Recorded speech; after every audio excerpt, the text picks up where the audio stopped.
No, no, no, no.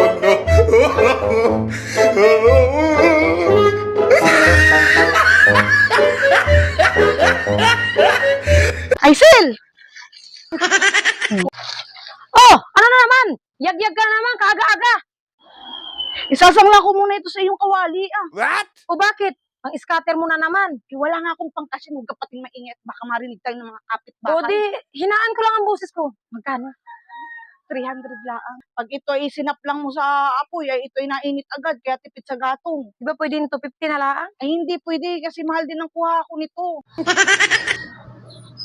300 na lang ang pera ko.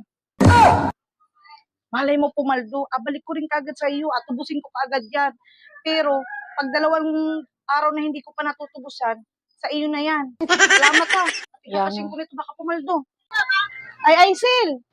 Oh, ano na naman?